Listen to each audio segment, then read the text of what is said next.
Hey everybody, it's Scott Steen. I am the lead handicapper over at winnersandwhiners.com.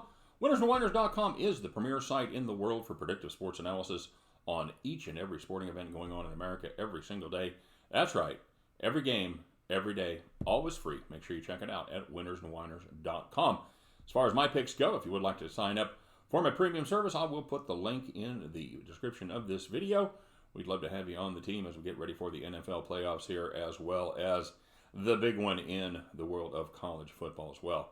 So, with that being said, let's take a look at our first game of Wild Card Weekend here as the Buffalo Bills travel down to the Lone Star State to take on the Houston Texans.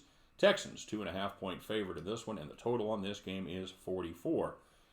Tail of the tape, well, it looks a little something like this. The Bills are 10-6 straight up on the season, 9-5-2 against the spread, and the over is cashed just 4 times in their 16 contests. The Texans, well, they also have an identical 10-6 record, 7-9 against the number, and 7-9 overs versus unders. So the under has cashed the majority time for both of these teams. Guys, this is a Buffalo team that really enjoys, well, not playing in Buffalo. And now that makes, let me check here. That's right, it makes 32 teams that really don't like playing in Buffalo. In fact, the Bills, though, they went 6-2 straight up and 6-0-2 against the number away from Orchard Park, New York. By the way, Orchard Park, a place that has neither orchards nor parks. Please discuss. The Bills, they had 2 losses on the season on the road. They lost by 3 to Cleveland, and they lost by 7 at New England. And those games were both pushes against the number. They were 4-0-2 as a road dog this year. And they do it, well, it's no mystery how they do it. They do it with defense. They're 3rd in the league in yards per game. They are 2nd in giving up points per game. And they are 4th in the league in yards per play. Very good against the pass. They're 4th in the league against the pass. And a little worse against the run, as they are 10th in the league versus the rush. Now, there's a couple big questions for the Houston Texans in this one. First of all, is wide receiver Will Fuller going to be able to go? Second question is, can they run the ball effectively against this Buffalo Bills defense? Well, the answer to both those questions in order are probably not. Looks like Will Fuller has been downgraded to doubtful for this one. And according to NFL Media's James Palmer, he is a long shot to play, although he still will be assessed at game time. Wouldn't look for Fuller to get the start in this one. Now, the presence of Fuller, it cannot be overstated per ESPN stats with both Fuller and DeAndre Hopkins on the field. Houston scores 26.3 points per game. They average 297 passing yards per game, and they convert nearly 52% of their third down attempts. Now, without Will Fuller, well, those numbers come down dramatically. Houston scores just 19.6 points per game, almost a full 7 points less. They average 158.3 passing yards per game, and that is almost half. They average 140 yards less passing without Fuller on the field. And instead of 52% of their third down attempts, they convert just 33%. Those are some brutal splits right there without Will Fuller. And of course, as you might suspect, Houston's much more successful at actually winning games when Fuller's on the field. They've gone 8-3 when he suited up, and just 2-3 in the games that he has missed. Now, as far as the second question goes, as far as running the football, well, the Texans, they're sneaky good at running the football. They don't really have the big,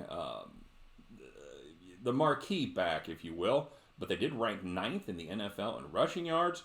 And the Buffalo rush defense, well, like I said, it is 10th in rushing yards per game, but it is 18th in yards per carry. So what that means is basically you get behind, they start throwing the ball, so they're not going to put up as many yards. But when people did rush against them, they did have pretty good success.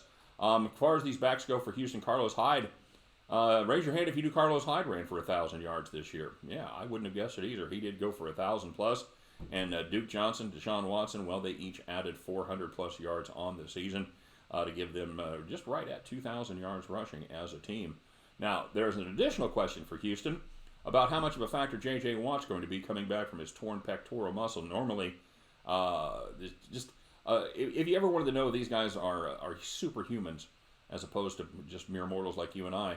Normal recovery time on a torn pectoral muscle, somewhere in the 6 to 8 month range. It has been 10 weeks since J.J. Watt suffered that injury, 2.5 months. Yikes. And here's the deal with J.J. Watt. he not only obviously is a good player himself, but he makes people around him better, as he usually commands the automatic double team. And case in point, as far as this season goes, defensive end Whitney Merciless, who has 7 sacks on the season, he picked up just 2 of those sacks in the 8 games that Watt has missed. In other words, they can turn more attention to double teaming Merciless at the very least, giving him a chip with the tight end coming off the line of scrimmage. Defensive coordinator Romeo Crennel for Houston, he says Watt's going to take limited situational snaps, and people that's widely been interpreted to mean he's going to be on the field for obvious passing downs and sometimes in third down and short yardage situations as well. And the Houston run defense is going to be perhaps the key to victory in this one. Other than Will Fuller, this is going to be a very, very critical piece of the puzzle for the Houston Texans, because only 2 teams in the AFC ran the ball more than the Bills, and that was especially true late in the season with the emergence of Devin Singletary as the primary featured running back there for the Buffalo Bills. Now, he was banged up a little bit in his rookie campaign. He only suited up for 12 games, but as a comparison, in the first 6 games this season, he ran the ball just 48 times. Last 6 games of the season, he ran the ball 103 times as he gradually supplanted the 49-year-old Frank Gore as the featured running back in that Buffalo offense. Now, the Texans defense, they've struggled against the run all season. They give up 4.8 yards per carry. That's good for 27th in the NFL, and that is not good, and that is going to be a problem for the Houston Texans. I think at the end of the day, this game, I think it turns into an old-fashioned slugfest, especially if Fuller can't go or if he's not a factor. Both of these teams are going to work hard to establish the run, shorten the game, and limit the possessions of the opposition. Due to that, the play that I like probably the most in this game is for it to stay under the total of 44. The under, as we talked earlier, has cashed 12 of 16 times for the Bills, including going 6-2 on the road. So, you guys can join me. We'll get down on that under 44 at the end of this game number 1 of Wild Card Weekend. Y'all can join me as we pick up our winning tickets and we head back to the window. All right, everybody. Thanks very much for watching today. Good luck on all of your plays. Please, if you would be so kind, give us a thumbs up on the video. And don't forget to subscribe to our YouTube channel over there at Winners and Winers as far as YouTube goes. And check out winnersandwiners.com and our sister site, statsalt.com as well. Take care. Good luck. We'll see you next time. Bye-bye.